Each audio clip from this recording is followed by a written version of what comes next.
तिलोत्तमा सावलीला हात दाखवते. त्यामुळे सारंग येथे सावलीला म्हणतो, मला वाढ शिरा म्हणून थोडासा. आणि सावली सारंगकडे येते आणि त्याला शिरा वाढते. आणि हे ऐश्वर्या आणि तिलोत्तमा बघत असतात आणि त्यांना रागही येतो हे बघून. इकडे राजकुमारला पण राग येतो, पण आता करणार काय बोलणार. इथे जयंतीचे नाटकं चालू असतात. ती सावलीला म्हणते, मला पाव आणि जाम दे, मी ते खाईन म्हणून. आधी त्याने सुरुवात करते आणि इकडे सावली तिला आणून देते. तर जॅम घेऊन ब्रेडवर लावताना तो जॅम ऐश्वर्याच्या गालावर जाऊन चिकटतो. इथे ऐश्वर्या गालाला हात लावतो आणि बघते तर जाम चिकटला आहे आणि तो जयंतीमुळे. त्यामुळे तिला खूप राग येतो आणि इथे सगळेच जणं एकदम डचकून बघायला लागतात. इथे जयंती पण एकदम बघायला लागते. ऐश्वर्या उठून उभी राहते आणि म्हणते, हे काय आहे नॉनसेन्स. इथे सारंगमध्ये परत येतो आणि म्हणतो, चिल ऐश्वर्या वहिनी चिल, तिने काय मुद्दामून केलं नाही आहे त्यामुळे जस्ट चिल. पण ऐश्वर्या रागाने तिथून निघून जाते आणि हे तिलोत्तमालाही आवडत नाही. त्यामुळे तिलोत्तमाही तिथून उठून निघून जाते. हे बघून सारंगला वाईट वाटतं आणि सारंग तिलोत्तमाच्या पाठीपाठी निघून जातो. इकडे सावलीचा भाऊ उठतो आणि सगळ्यांपुढे हात जोडून माफी मागतो. जयंतीने जे केलं त्याबद्दल माफी मागतो. पण मग आणायचंच कशाला ना तिला इकडे आणि राहायचंच कशाला. इथं तिलोत्तमा आपल्या रूममध्ये येऊन बसलेली असते रागाने. तेव्हा तिकडे सारंग येतो आणि इथे सारंग आलेला बघून तिलोत्तमाला आणखीनच राग येतो. म्हणून ती त्याला म्हणते, इथून निघून जा. पण तो ऐकत नाही. तो म्हणतो, आय एम सॉरी. त्याला काय बोलायचं हे कळत नाही. ती म्हणते, झालं तुझ्या मनासारखं, तुला हवं होतं ना हे नाही इकडे राहावं, बघितलंस काय घडलं ते. तो म्हणतो सॉरी. तेव्हा तिलोत्तमा म्हणते, तू कितींदा सॉरी म्हणणार आहेस आणि कोणत्या कोणत्या गोष्टीसाठी.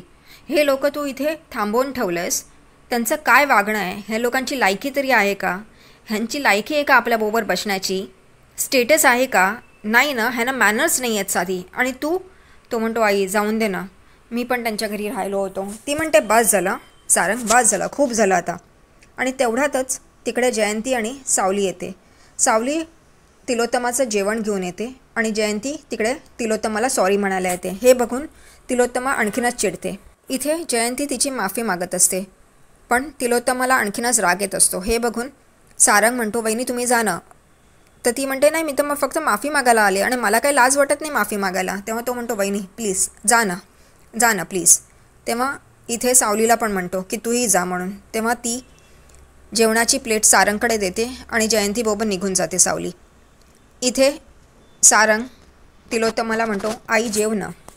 तेव्हा तिलोत्तमा म्हणते, मला भूक नाही आहे. तेव्हा तो म्हणतो, असं नाही करायचं. तो एक घास घेतो आणि तिला भरवतो. ती नाही म्हणता म्हणता तो तिला एक घास भरवतोच. इथं तिलोत्तमाला खूप राग आलेला असतो, त्यामुळे तिला सुचत नसतं काय करावं. आणि इथे सारंगसुद्धा बेचैन झालेला असतो.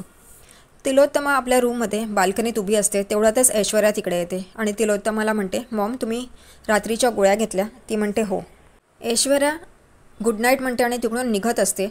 तेवढ्यातच तिलोत्तमा तिला म्हणते, ऐश्वर्या तुला काहीतरी वेगळंच सांगायचं आहे, बरोबर, बोल ना. ती म्हणते, मॉम तुम्ही पाहिलंत ना ते लोक कशी वागत आहेत, आपल्या स्टँडर्डची नाही आहेत, काय करायचं हेच कळत नाही आहे. इथे तिलोत्तमा म्हणते, मला माहिती आहे, पण ऐश्वर्या तुला हेही बोलायचं नाही, तुला नेमकं काय बोलायचं हे मला माहिती आहे, मी एवढं तरी तुला ओळखते, त्यामुळे तू बोल. ऐश्वर्या म्हणते, मॉम मला एक भीती वाटते आहे. तिलोत्तमा म्हणते, कसली. तेव्हा ऐश्वर्या म्हणते, ती मुलगी सारंगला हळूहळू आपल्या प्रेमाच्या जाळ्यात ओढते आहे आणि सारंगसुद्धा ओढला गेला तर. इथं तिलोत्तमा म्हणते, नाही होणार, पण ऐश्वर्या म्हणते, होऊ शकतं ना. आणि त्या दोघीही विचारात पडतात. इथे ऐश्वर्या म्हणते, ती त्याच्या रूममध्ये गेली तर.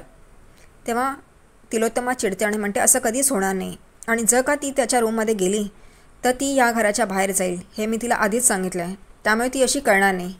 ती या जन्मात तर काय, पुढच्या 7 जन्मातसुद्धा या घरची सून किंवा सारंगची बायको म्हणून मी तिला स्वीकारणार नाही. सारंग स्विमिंग पूलजवळ खुर्चीवर बसलेला असतो. तिकडेच सावली येते आणि सारंगला सॉरी म्हणते. इथे सारंग म्हणतो, कशाबद्दल. तेव्हा ती म्हणते, वहिनीने जे केलं त्याबद्दल. तेव्हा तो म्हणतो, बस. ती म्हणते, नाही मी ठीक आहे. तो म्हणतो, बस सांगितलं ना. ती बसते त्याच्याबरोबर. तेव्हा इथे सारंग म्हणतो, तू एक काम का नाही करत, तुझ्या कपाळावर एका साईडला सॉरी आणि दुसऱ्या साईडला थँक्यू म्हणून लिही.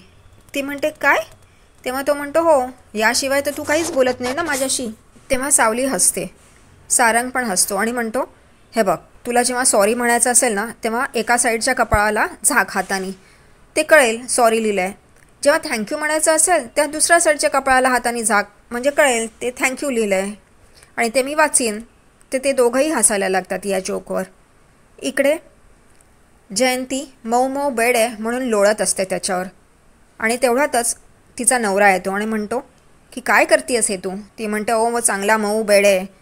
जयंतीचा नवरा पण त्या बेडला हात लावतो आणि म्हणतो हे तर खूप मऊ आहे, मी असं झोपू नाही शकणार, माझी पाठ धरेल. म्हणून तो म्हणतो इकडे चादरी आहेत, मी खालतीच झोपतो म्हणून. ती म्हणते तुम्ही कोट्टलवारांकडे आलेला तेव्हा नाही का मऊ बेड होता, तुम्हाला पण काय, तुम्ही भागवतांकडे जन्माला आला तेच बरोबर आहे, तीच लायकी आहे तुमची.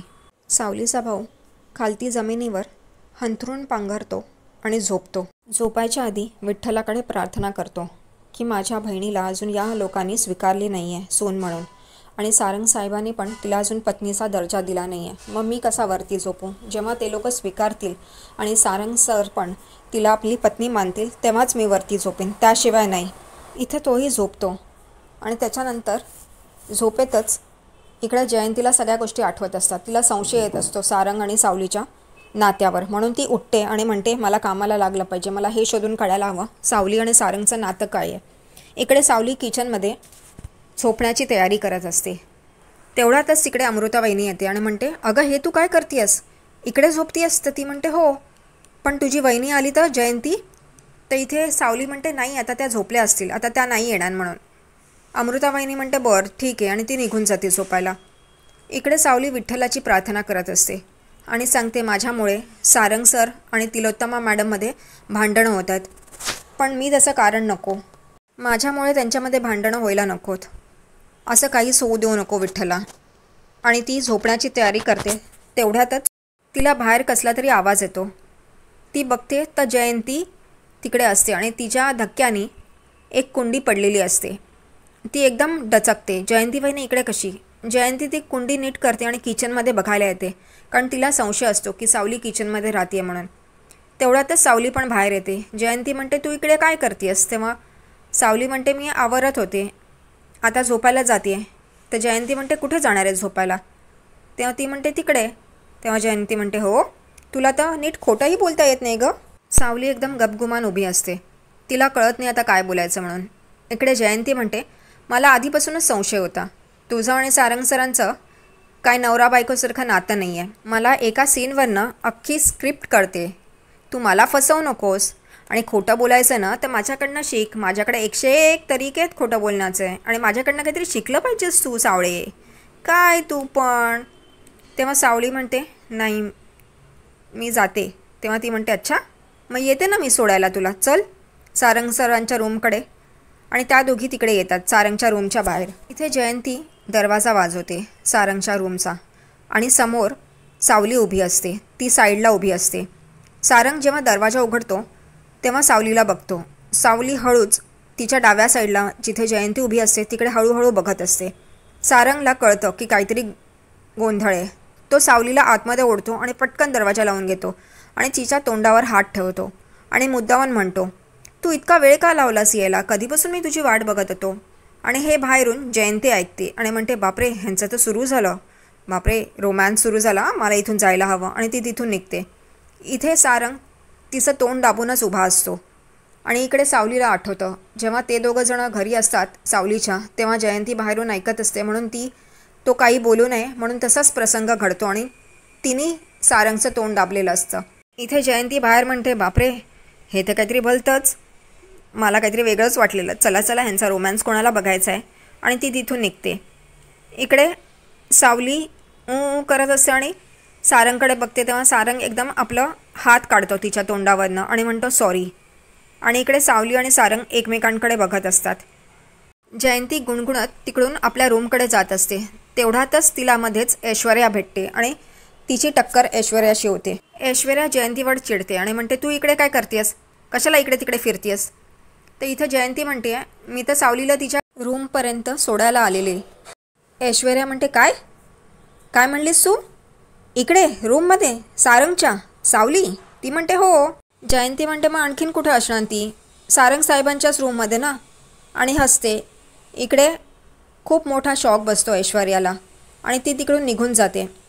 इथे जयंती म्हणते नक्कीच काहीतरी गडबड आहे, ही एवढी बडबडती आहे आणि एवढी बोलली आहे आणि हिला एवढा शॉक बसला आणि गेली तडफडत, नक्कीच काहीतरी गोंधळ आहे, नक्कीच काहीतरी लपवत आहेत. आणि ती म्हणते हे तर बघायलाच हवं.